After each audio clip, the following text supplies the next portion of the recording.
Hi friends, ಶಾರಿಕಾ ಶ್ರುತಿ home ರೆಸಿಪೀಸ್ಗೆ ಸ್ವಾಗತ.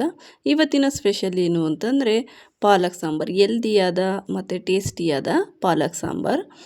ಇದನ್ನು ಮಾಡೋಕ್ಕಿಂತ ಮುಂಚೆ ಇನ್ನೂ ಯಾರು ನಮ್ಮ ಚಾನಲ್ಗೆ ಸಬ್ಸ್ಕ್ರೈಬ್ ಆಗಿಲ್ಲ ಅವರು ಈಗಲೇ ಸಬ್ಸ್ಕ್ರೈಬ್ ಆಗಿ ಮುಂದಿನ ನೋಟಿಫಿಕೇಷನ್ಗಾಗಿ ಬೆಲ್ ಐಕನನ್ನು ಪ್ರೆಸ್ ಮಾಡಿ. ಫ್ರೆಶ್ ಆದಂತಹ ಪಾಲಕ್ ಸೊಪ್ಪು ಸಿಕ್ಕಿತ್ತು. ಫ್ರೆಶ್ ಆಗಿರುವಂಥ ಪಾಲಕ್ ಸೊಪ್ಪಲ್ಲಿ ಸಾಂಬಾರು ಮಾಡಿದರೆ ಸಾಂಬಾರು ತುಂಬ ಟೇಸ್ಟಿಯಾಗಿ ಬರುತ್ತೆ ಮತ್ತು ತುಂಬ ಹೆಲ್ದಿಯಾಗಿ ಕೂಡ ಇರುತ್ತೆ. ಹಾಗಾಗಿ ವಾರದಲ್ಲಿ 1 ಬಾರಿ ಅಥವಾ 2 ಬಾರಿ ಪಾಲಕ್ ಸೊಪ್ಪನ್ನ ತಿನ್ನೋದ್ರಿಂದ ದೇಹಕ್ಕೆ ತುಂಬ ಒಳ್ಳೆಯದಿರುತ್ತೆ. ಈಗ ಬೇಕಾಗಿರುವಂಥ ಐಟಮ್ಸು ಪಾಲಕ್ ಸೊಪ್ಪು, 2 ಈರುಳ್ಳಿಯನ್ನು ತೊಗೊಂಡಿದ್ದೀನಿ. ಹೀಗೆ ಸ್ಲೈಸಾಗಿ ಕಟ್ ಮಾಡಿ ಇಟ್ಕೊಂಡಿದ್ದೀನಿ. ನೀವು ನಿಮ್ಮ ಕ್ವಾಂಟಿಟಿಗೆ ಅನುಗುಣವಾಗಿ ತಗೋಬೋದು. ನಾನು 2 ಕಟ್ಟು ಸೊಪ್ಪಿಗೆ ತೊಗೊಂಡಿದ್ದೀನಿ.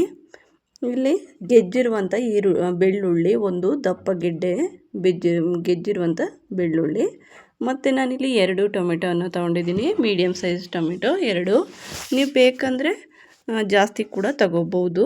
ನಾನಿಲ್ಲಿ 2 ತೊಗೊತೀನಿ. ಮತ್ತು ಇದಕ್ಕಿಂತ ಮುಂಚೆ ಏನು ಮಾಡಬೇಕಂತಂದರೆ ಬೇಳೆನ ನೆನೆಸಿಟ್ಕೋಬೇಕು ಒಂದು ಅರ್ಧ ಗಂಟೆ. ಇಲ್ಲಾಂತಂದರೆ ಸೊಪ್ಪು ಜೊತೆ ಹಾಕಿದಾಗ ಬೇಳೆ ಲೇಟಾಗಿ ಬೇಯುತ್ತೆ, ಸೊಪ್ಪು ಅಲ್ಲಂದರೆ ಬೆಂದೋಗಿಬಿಡುತ್ತೆ. ಸೊ ಅದರಿಂದ ಈ ಟಿಪ್ಪನ್ನು ಫಾಲೋ ಮಾಡಿ.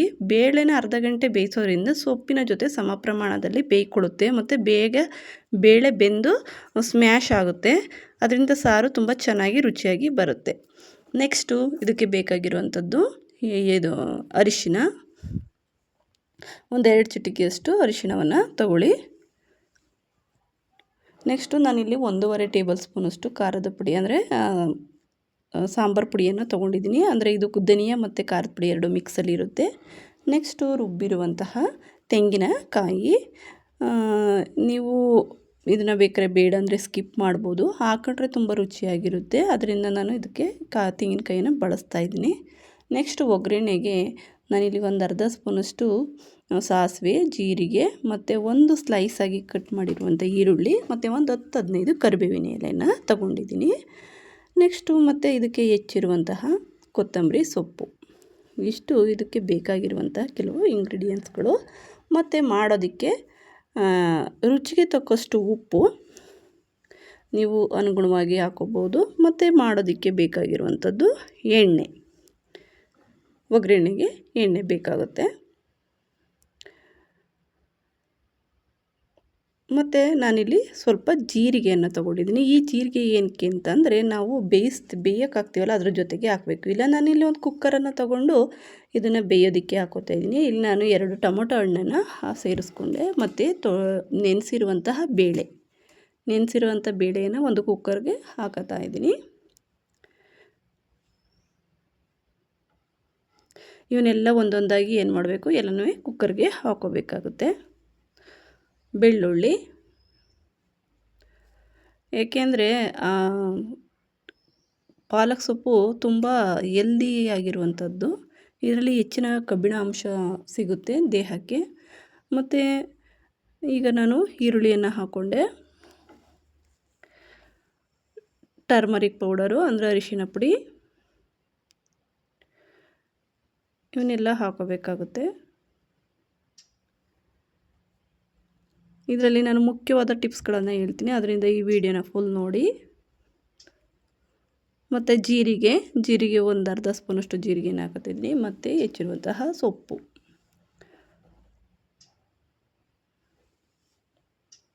ಇದನ್ನು ನೀರು ಫುಲ್ ಜಾಸ್ತಿ ಆಗಬಾರ್ದು, ಮುಳುಗುವಷ್ಟಕ್ಕೆ ಮಾತ್ರ ನೀರು ಹಾಕಬೇಕು. ನೋಡಿ, ಇನ್ನು ನಾನು ಸ್ವಲ್ಪ ಕಡಿಮೆನೇ ಇಟ್ಟಿದ್ದೀನಿ.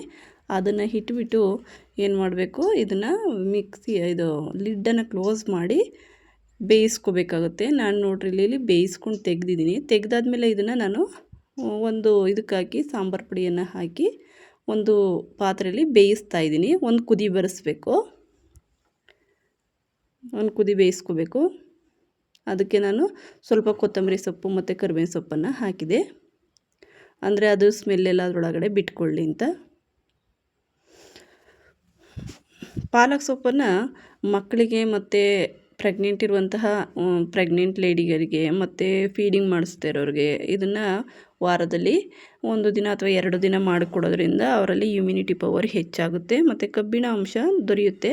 ಮತ್ತು ಪ್ರೆಗ್ನೆಂಟ್ ಲೇಡಿಗಳಿಗೆ ಡಾಕ್ಟ್ರು ಇದನ್ನು ಸಜೆಸ್ಟ್ ಮಾಡ್ತಾರೆ. ಇನ್ನು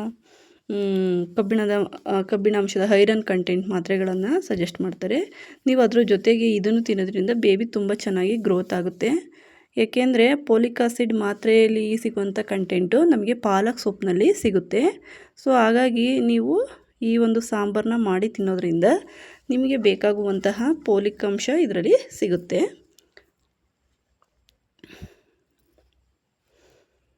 ತುಂಬ ಚೆನ್ನಾಗಿರುತ್ತೆ ಮತ್ತು ತುಂಬ ಕ್ವಿಕ್ಕಾಗಿ ಮಾಡ್ಕೋಬೋದು. ಯಾವುದೇ ರೀತಿ ಲೇಟ್ ಆಗೋದಿಲ್ಲ ಮತ್ತು ಯಾವುದೇ ಪ್ಲಾನಿಂಗ್ ಇಲ್ಲದಿದ್ರೂ ಕೂಡ ಮಾಡ್ಬೋದು. ಈಗ ನಾನು ಕಾಯಿ ಹಾಲನ್ನು ಸೇರಿಸ್ಕೊತಾ ಇದ್ದೀನಿ. ಇದಕ್ಕೆ ಕಾಯಿ ಹಾಲನ್ನು ಸೇರಿಸ್ಕೊಂಡು ಮತ್ತೆ ಇದು ಒಂದು ಕುದಿಯನ್ನು ಬೇಯಿಸ್ಕೋಬೇಕಾಗುತ್ತೆ ಚೆನ್ನಾಗಿ. ನಾನು ಅದನ್ನೇ ಸ್ವಲ್ಪ ತೊಳೆದು ನೀರನ್ನು ಹಾಕ್ಕೊಂಡೆ. ಮತ್ತು ತುಂಬ ತೆಳುವು ಮಾಡಬಾರ್ದು, ತುಂಬ ಗಟ್ಟಿನೂ ಮಾಡಬಾರ್ದು. ಇದು ಚಪಾತಿಗೆ ಅನ್ನದ ಜೊತೆಗೆ ತುಂಬ ಒಳ್ಳೆ ಕಾಂಬಿನೇಷನ್ ಆಗಿರುತ್ತೆ. ಮಕ್ಳುಗಳಿಗೂ ಕೂಡ ತುಂಬ ಚೆನ್ನಾಗಿ ಇಷ್ಟಪಟ್ಟು ತಿಂತಾರೆ.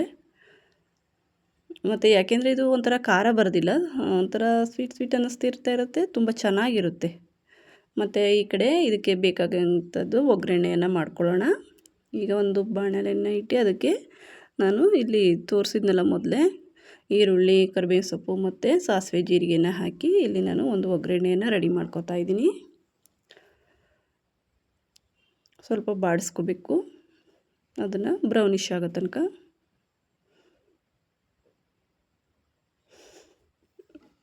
ಹೀಗೆ ಬಾಡಿಸಿ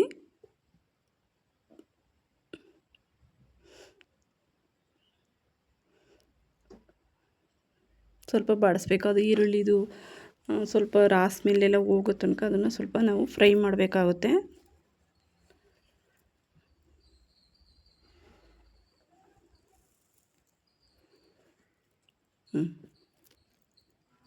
ಈ ರೀತಿಯಾಗಿ ಫ್ರೈ ಮಾಡ್ಕೋಬೇಕು. ನಾನಿಲ್ಲಿ ಸ್ವಲ್ಪ ಒಗ್ಗರಣೆಗೆ ಸ್ವಲ್ಪ ಅರಿಶಿಣವನ್ನು ಸೇರಿಸ್ಕೊತೀನಿ. ಇದು ಈಗ ಹಾಕೋದ್ರಿಂದ ಸಾರು ಕಲ್ಲರಾಗಿ ತುಂಬ ಚೆನ್ನಾಗಿ ಕಾಣಿಸುತ್ತೆ ಮತ್ತು ತುಂಬ ಒಳ್ಳೆಯದು ಕೂಡ ಅರಿಶಿಣ ನಮ್ಮ ದೇಹಕ್ಕೆ. ಸೊ ಈಗ ನಾನು ಮಾಡಿದಂತಹ ಒಗ್ಗರಣೆನೆಲ್ಲ ಈಗ ಸಾಂಬಾರಿಗೆ ಮಿಕ್ಸ್ ಮಾಡ್ಕೊತೀನಿ. ಎಸ್, ಈಗ ನೆಕ್ಸ್ಟು ಅದನ್ನು ಚೆನ್ನಾಗಿ ಇನ್ನೊಂದು ಸಲ ಕುದಿಸ್ಕೊಳ್ಳೋಣ. ವಾವ್, ನಮ್ಮ ಸಾಂಬಾರು ಈಗ ರೆಡಿಯಾಗಿದೆ. ಇದನ್ನು ನಾನು ಬೌಲ್ಗೆ ಸರ್ವ್ ಮಾಡ್ಕೊತೀನಿ. ಚಪಾತಿ ಜೊತೆ, ಅನ್ನದ ಜೊತೆ ತುಂಬ ಒಳ್ಳೆ ಕಾಂಬಿನೇಷನ್ ಅಂತ ಹೇಳ್ಬೋದು. ಮತ್ತು ಮಸ್ಟ್ ಶುಡ್ಡಾಗಿ ಒಂದು ಸಲ ಟ್ರೈ ಮಾಡಿ ನೋಡಿ, ತುಂಬ ಚೆನ್ನಾಗಿ ಬರುತ್ತೆ, ತುಂಬ ರುಚಿಕರವಾಗಿರುತ್ತೆ ಮತ್ತು ತುಂಬ ಹೆಲ್ದಿ ಕೂಡ. ಎಲ್ಲ ಅಂಶಗಳು ನಮಗೆ ಇದರಲ್ಲಿ ಸಿಗುತ್ತೆ, ಒಳ್ಳೆ ಬೇಕಾಗಿರುವಂಥ ಪೋಲಿಕ್ ಅಂಶಗಳೆಲ್ಲ ಸಿಗುತ್ತೆ. Thank you for watching. Bye bye. ಇನ್ನೂ ಯಾವ್ದಾದ್ರು ಹೊಸ ರೆಸಿಪಿ ಬೇಕಾದರೆ ನೀವು ಕಾಮೆಂಟ್ ಹಾಕ್ಬೋದು. Thank you for watching. Bye bye.